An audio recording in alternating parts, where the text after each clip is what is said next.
Innal hamdalillah nahmaduhu wa nasta'inuhu wa nastaghfiruh wa na'udzu billahi min sururi anfusina wa sayyiati a'malina may yahdihillahu fala mudilla lahu wa may yudlil fala hadiya lahu asyhadu an la ilaha illallah wahdahu la syarika lahu wa asyhadu anna Muhammadan abduhu wa rasuluh. Ya ayyuhalladzina amanu taqullaha haqqa tuqatih wa la tamutunna illa wa antum muslimun. Ya ayyuhalladzina amanu taqullaha wa qulu qawlan sadida yuslih lakum a'malakum wa yaghfir lakum dhunubakum. Wa may yuti'illaha wa rasulahu faqad faza fawzan 'aziman, amma ba'du. Jemaah kaum muslimin sidang salat Jumat rahimani wa rahimakumullah. Alhamdulillah, senantiasa kita bersyukur kepada Allah Azza wa Jalla atas semua kenikmatan-kenikmatan Allah berikan kepada kita. Nikmat Islam, nikmat iman, dan nikmat berjalan di atas sunnah Rasul sallallahu alaihi wa ala alihi wasallam. Dan yang kedua, selawat teriring salam senantiasa tercurahkan untuk Nabi kita Muhammad sallallahu alaihi wa ala alihi wasallam beserta keluarga beliau, sahabat-sahabat beliau serta umatnya yang senantiasa mengikuti syariat beliau hingga akhir zaman. Allahumma amin. Jemaah kaum muslimin rahimani wa rahimakumullah. Nikmat Islam, nikmat iman, dan nikmat sunnah merupakan nikmat yang paling agung yang wajib kita syukuri. Karena Islam merupakan agama yang paling diridhai oleh Allah Subhanahu wa taala. Bahkan Allah bersumpah dan berjanji, barang siapa yang meniti jalan bukan dalam Islam, maka dia akan tersesat dan pada hari kiamat kelak dimasukkan ke dalam neraka jahanam. Oleh karena itu jamaah kaum muslimin rahimani wa rahimakumullah, pada hari kiamat kelak semua nabi-nabi yang diutus oleh Allah Subhanahu wa taala mereka berbangga-bangga di hadapan Allah Subhanahu wa taala dengan pengikutnya masing-masing. Nabi Nuh alaihissalam bangga dengan umatnya.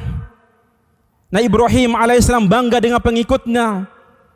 Nabi Musa alaihissalam, Nabi Isa dan semua nabi-nabi diutus oleh Allah Subhanahu wa taala.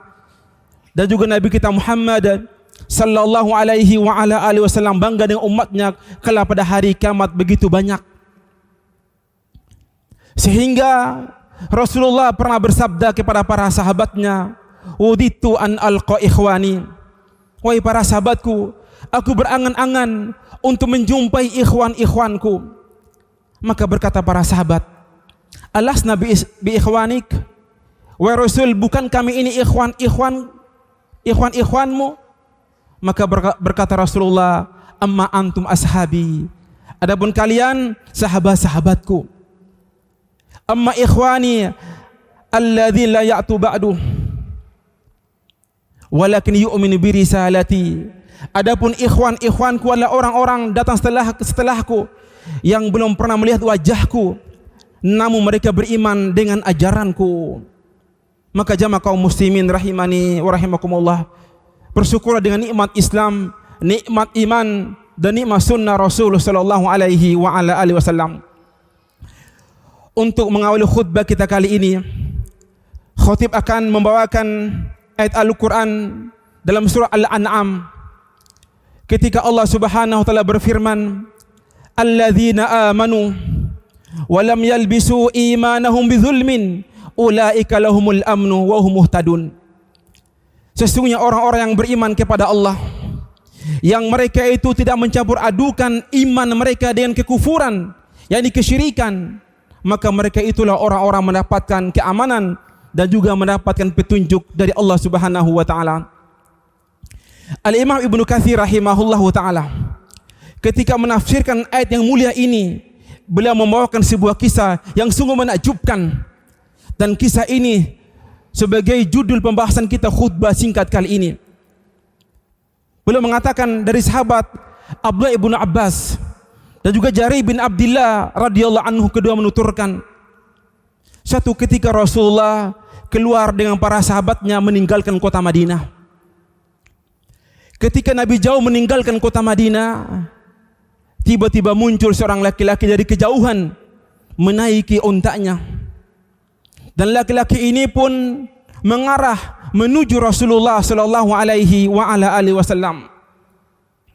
Ketika dekat, laki-laki ini pun berkata kepada Rasulullah, "Ya Rasulullah, laqad kharajtu min biladi wa tiladi wa min ashirati wa ahli wa mali liyahtadiya bihudak wa akhudha min qawlik."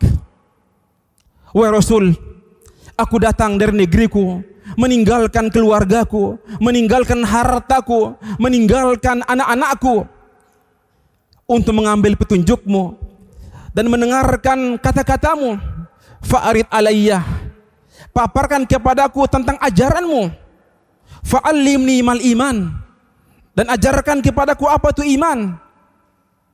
Maka Rasulullah ketika melihat semangatnya laki-laki ini, Nabi berkata, "Anta syahada an la ilaha illallah wa inni rasulullah wa tuqimus shalah wa tu'tiyaz zakah wa tasum ramadan wa tahujjul bait." Nabi menyebutkan tentang rukun-rukun Islam. Maka laki-laki ini pun berkata, "Laqad aqrartu ya Rasulullah." Wahai Rasul, sekarang aku telah mengimaninya sebagai seorang Islam yang beriman kepada Allah Subhanahu wa taala.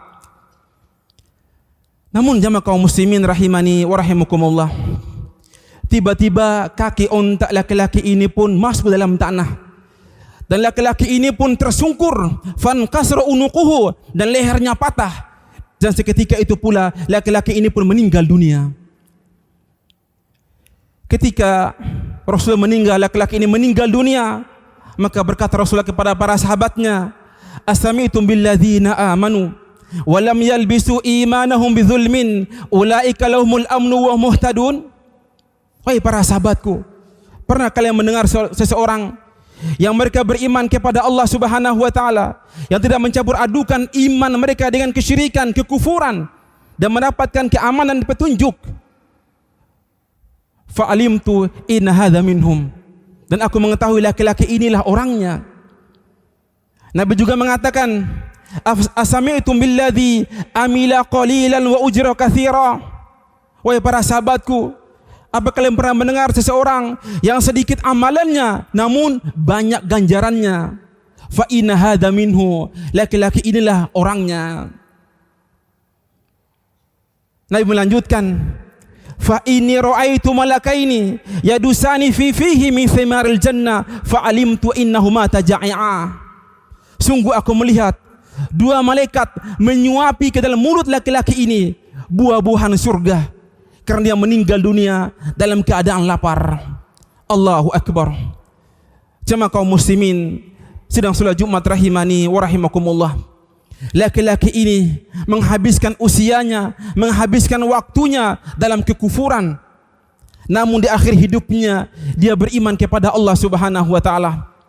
Sungguh benar sabda Rasulullah sallallahu alaihi wa ala alihi wasallam, "Innamal a'malu bil khawatim."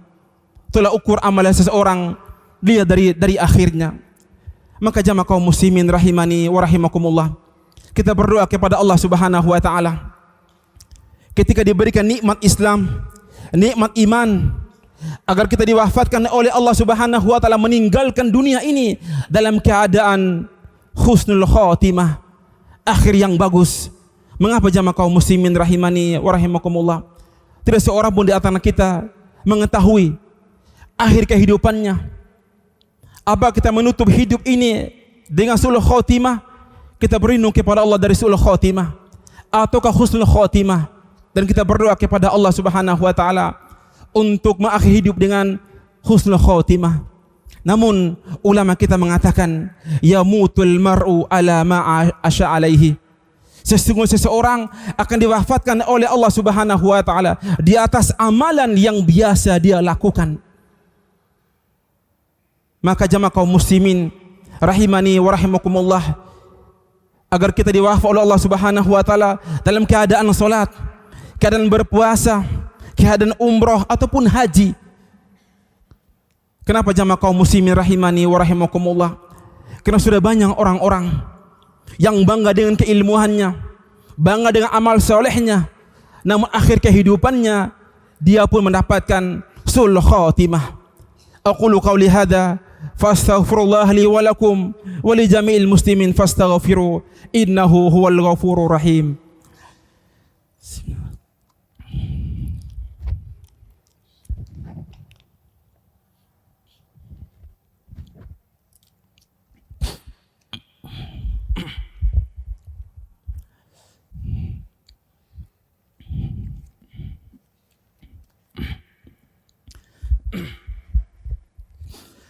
Innal hamdalillah nahmaduhu wa nasta'inuhu wa nastaghfiruh wa na'udzu billahi min sururi anfusina wa sayyiati a'malina, amma ba'du.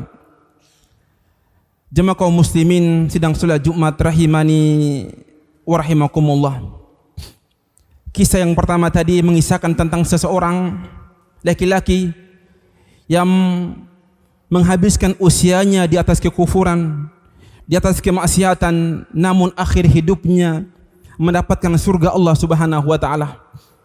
Dan kisah yang kedua ini jamaah kaum muslimin, di sana ada orang-orang yang menghabiskan usianya membela dakwah Islam, menghabiskan usianya untuk berdakwah, membaca Al-Quran dengan salat, namun akhir kehidupannya dia pun su'ul khatimah.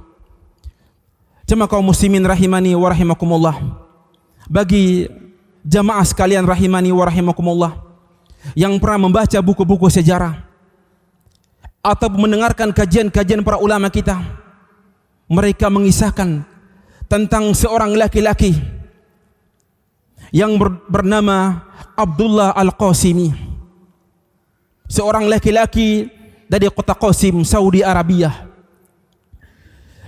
Laki-laki ini jamaah kaum muslimin diberikan kecerdasan oleh Allah yang sangat luar biasa. Menghabiskan usianya untuk baca Al-Quran, belajar tafsir. Akhirnya Allah Azza wa Jalla mengizinkan Abdullah Al-Qasimi untuk belajar ke Mesir Al-Azhar. Yang mana jamaah kaum muslimin di Al-Azhar banyak ulama-ulama, dosen-dosen memiliki penyimpangan dalam masalah akidah. Masih banyak dosen-dosen mengajarkan muridnya untuk mengagungkan kuburan, untuk tawassul kepada orang-orang mati. Maka Abdullah Al-Qasimi ini pun ketika belajar di Al-Azhar, dia membantah semua guru-gurunya, dosen-dosennya yang rusak akidahnya. Di antara gurunya yang beliau bantah yang bernama Yusuf Ad-Dajwi, seorang ulama terkenal di kota Mesir. Bahkan Abdullah Al-Qasimi ini membuat sebuah buku yang begitu bagus, dan bukunya ini dipuji oleh semua ulama-ulama. Kitabnya yang bernama As-Sirat Bainal Islam wal Wathaniyah, yakni peperangan antara Islam dengan kesyirikan dan kekufuran. Namun jamaah kaum muslimin, akhirnya Abdullah Al-Qasimi ini dipecat dan dikeluarkan dari Al-Azhar, dan dia pun pulang ke Saudi Arabia. Namun jamaah kaum muslimin, berjalannya waktu, orang pun melupakan kitabnya. Bahkan dia pernah meminta jabatan kepada Raja Saudi, pemerintah Saudi, namun tidak diberikan. Akhirnya pun dia kecewa dan murka dan pulang ke kota Mesir. Dan di Mesir jamaah kaum muslimin, dia bergaul dengan orang-orang kafir. Akhirnya pun dia murtad dari agamanya. Jamaah kaum muslimin rahimani wa rahimakumullah, Kisah ini jamaah kaum muslimin mengajarkan kepada kita bahwasannya orang-orang yang tidak ikhlas adalah orang-orang yang paling rentan mati di atas kekufuran, mati di atas kesyirikan. Maka jamaah kaum muslimin rahimani wa rahimakumullah, semoga Allah Subhanahu wa taala menjadikan usia yang sisa ini, apapun status kita, apakah sebagai rakyat jelata, seorang pemimpin, seorang tokoh, maka jadikan itu semua untuk meraih surga Allah Subhanahu wa taala dengan beramal saleh, meningkatkan ketaatan kepada Allah Subhanahu wa taala. Mengapa jamaah kaum muslimin rahimani wa rahimakumullah? Karena jabatan, harta merupakan amanah Allah Subhanahu wa taala, dan kelak pada hari kiamat akan menjadi penyesalan bagi pemiliknya. Sehingga Abu Dzar Al-Ghifari radhiyallahu anhu pernah mendatangi Rasulullah sallallahu alaihi wasallam dan dia mengatakan, "Ya Rasulullah, tasta'miluni." Wahai Rasul, tolong angkat aku sebagai pejabatmu, sebagai pengurusmu. Maka Rasulullah ketika melihat Abu Dzar Al-Ghifari, seorang sahabat yang mulia, Nabi melihat, maka berkata Rasulullah, "Ya Abu Dzar, innaka dhaif, fa innah amanatun wa innah yaumal qiyamatu khizyun wa nadamatun illa man akhadhaha bihaqqiha." Wahai Abu Dzar, kamu ini lemah. Sesungguhnya jabatan merupakan penyesalan kelak pada hari kiamat, kecuali orang-orang diberikan dengan haknya. Maka jamaah kaum muslimin rahimani wa rahimakumullah, semoga Allah Subhanahu wa taala memberikan kita istiqamah di sisa usia ini, dia meningkatkan ketaatan kepada Allah Subhanahu wa taala dan berdoa kepada Allah Subhanahu wa taala agar akhir hidup kita dengan husnul khatimah. Rabbana zalamna anfusana wa illam taghfir lana wa tarhamna lanakunanna minal khasirin. Allahumma inna nas'aluka ilma nafi'ah wa rizqan tayyibah wa amalan mutaqabbala. Rabbana zalamna anfusana fa illam taghfir lana wa tarhamna lanakunanna minal khasirin. Subhan rabbika rabbil izzati amma yasifun wa salamun alal mursalin walhamdulillahi rabbil alamin. Faqimus shalah. Al Furqan TV, saluran pendidikan, dakwah dan inspirasi Islami.